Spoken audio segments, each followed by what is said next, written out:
This journalist wanted to interview Kobe Bryant, and he got in touch with his agent or his manager, and Kobe Bryant agreed to let this guy come and interview him. And he said, but if you want to interview me, you got to be at this address at 4 a.m. I work out, and that's when I'll have the opportunity to talk to you. So he actually got there at 3 a.m. to find Kobe Bryant was already there. When he started working out and doing his thing, that he did the most basic stuff that he had ever seen a basketball player doing. He said he would attribute it to basketball players 10, 11, 12 years old, the moves, how basic they were. And Kobe Bryant told him that it's all about the fundamentals. So this is the fundamentals of chain sharpening. You don't learn about what file to use because it really doesn't matter. You have to understand the 5 parts of this cutter. And then depending on the type, you may have one missing or whatever, but you got a left to right in a standard sequence chain, okay? So the first part of this is the top plate.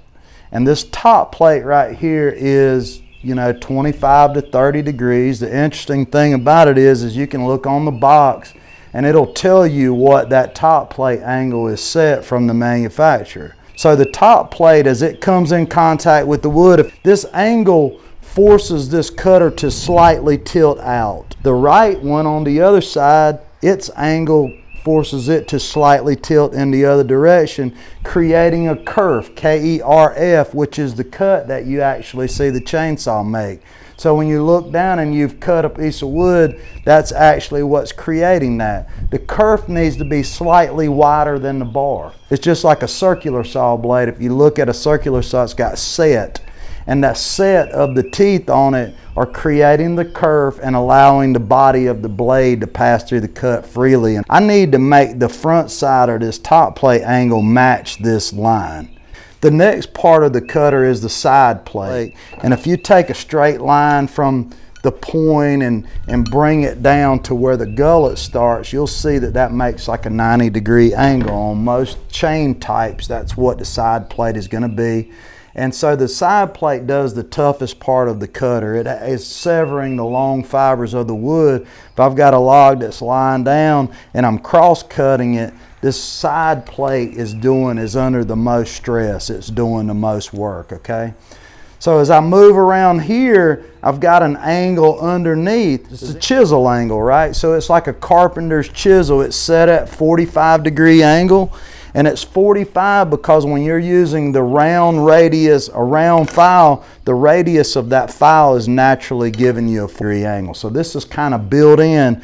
When you're sharpening, you got the proper file size, you're going to get this angle. And just like a carpenter's chisel, it removes the chip. So when you're looking down and you're seeing chips that you're cutting, this is actually what's removing that. So the fourth part is the point.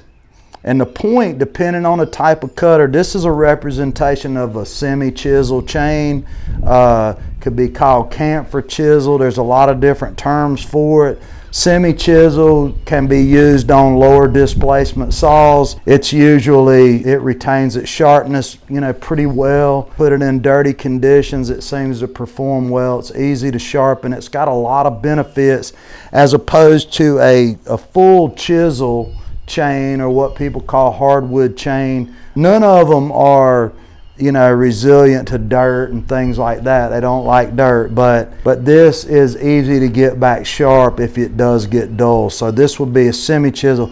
So the point is not as pronounced as it is on full chisel. On a full chisel chain, it's got a very sharp point. These are sharp, but it's going to have more of a rounded point. But the point is important on this just like it is there. When it comes in contact with the wood, if the point is missing, the cutter just skates right over the top of the wood. So that point actually grabs the wood and allows everything behind this to actually work. So you need to make sure that you've got a sharp point. If you hit dirt or you hit a rock or a nail or something, usually the point's going to get knocked off. And then you're going to have some other damage to the cutter. But if the point is missing and every other part is intact, it's still not going to cut. So once again, every part is important. Depth gauge could be called a raker. Depth gauge and raker would be technical terms.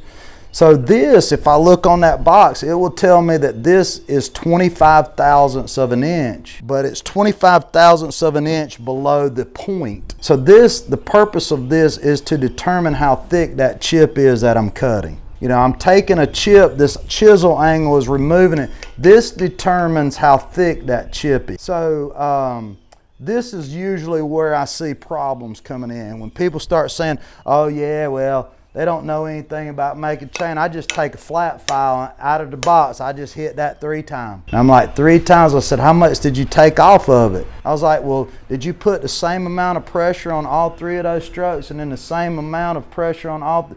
Of course not. So you've re-engineered it. I mean, that's what Richard was talking about. Take it right out of the box and re-engineer it just because, you know, I thought that was a good idea. The first time Richard ever showed me this, I need to make sure if the manufacturer says that this should be set at 25 thousandths, that's what I need to put it back at. Whatever I think, just take some strokes off. Because if I start messing with this, I'm gonna amplify the reactive forces of the chainsaw dramatically. I'm gonna really force it to do something. And if they say that it cuts optimally at 25 thousandths of an inch below the point, then that's probably going to be the perfect match for my saw. So if I want to maximize cutting times and things like that, if I make this more aggressive, then I'm not cutting faster. I'm increasing reactive forces and possibly the risk to me. So if you look at what the top plate angle does, you can easily see that it runs downhill. Obviously, this cutter representation, you can distinctly see that the point is much taller than the depth gauge. But if you look on this saw up here and you got to the side, it's very difficult to see how much 25 thousandths of an inch is. It's not very much. Shiny is where the chrome plating is. So the manufacturer puts chrome plating over the top of this, and that's how it cuts. It won't cut without the chrome plating. If you don't believe me, all you have to do is run your saw into the dirt, and if you run your saw into the dirt, it won't cut anymore because the chrome plating is knocked off, okay? So if you really look closely at your chain when you've hit something, you'll see some discoloration there on the top plate. And until you restore that chrome or sharpen past the damage, it's not going to cut. And every part is important and the angles are important, but people say, yeah, when I sharpen, I just take 3 strokes off. Well, if you've got damage and you've just taken 3 strokes, you're not restoring the chrome. You've got to sharpen past that. So you don't count the amount of strokes that you're using. You're making, do I have all the parts? Are the angles proper? Do I have a point? And have I sharpened past the damage? I've seen times when I've had to make a lot of passes because I had so much damage. And if you see discoloration on that top plate, you're not, a lot of times people like, well, I don't know why it won't cut. Well, you haven't restored the chrome and you have to go past that. So let's go back to the fact that this runs in a downhill slope. As I'm removing damage or removing material here, I'm shortening the top plate. What is happening to my depth gauge?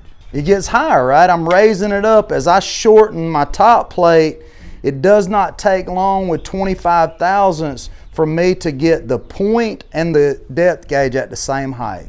So if I've removed all the damage, I got a good point, my top plate angle looks good, everything's good, and I never touch this, and if they're the same height, that's not gonna cut, is it? So I have to use some type of tool, and there's a lot of different things that I can set this back at 25 thousand.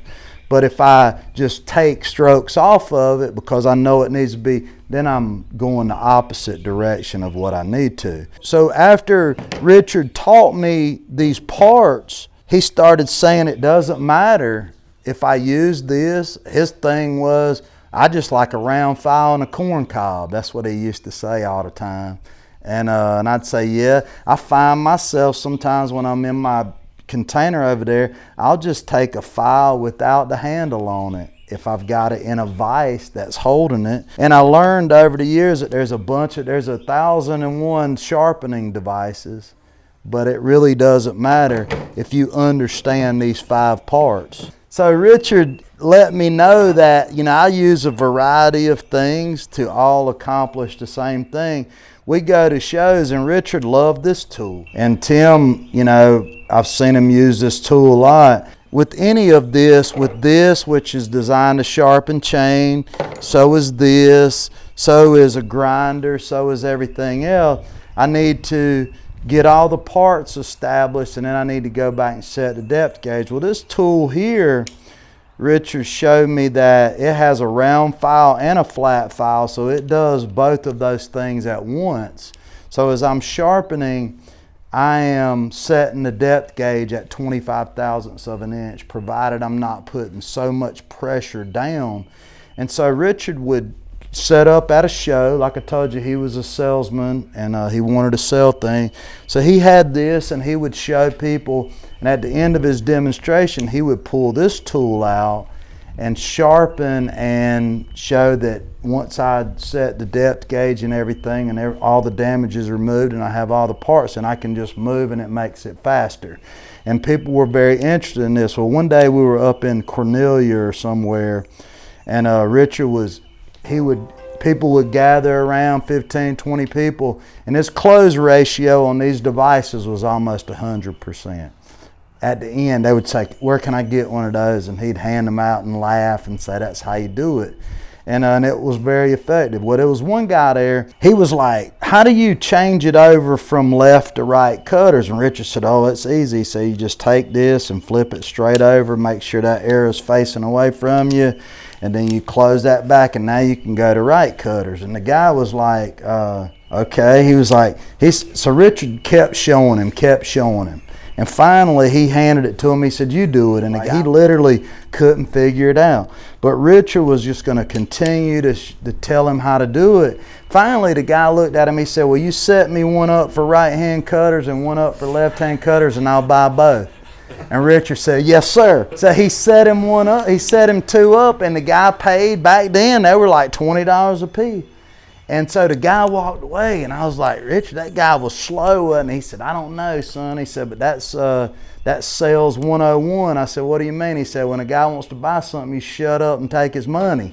And he stopped trying. The guy had no interest in learning that. He just wanted it. He didn't care. He bought two of them. If you learn, it's easy, but if you don't, or you don't choose to, when I'm sharpening, I always think about Richard, and with that information, you can now sharpen any chain, and you can get your chain to cut, because it's not about what the tool is. Tim always told me grinders are made for grinding and sharpening chain. It's the grindee that's the problem. If you got an issue with the grinder, it's the person operating it, right? So with this, I mean, this will sharpen chain just like that, and that's throughout the continuum. But if you don't understand the parts, you're never going to be able to use one of these.